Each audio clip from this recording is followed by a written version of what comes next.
حقیقت بات ہے کہ آج اگر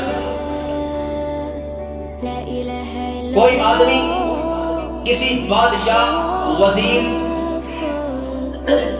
عہدے اور منصب والے کی طرف اپنی نسبت کرتا ہے،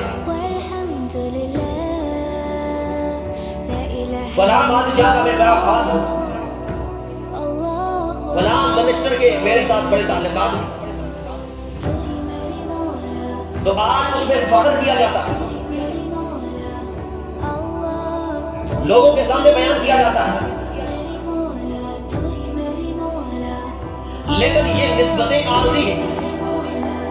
یہ تعلق عارضی ہے۔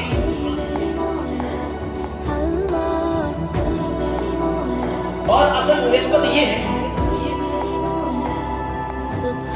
کہ ایمان والی نسبت ہونی چاہیے۔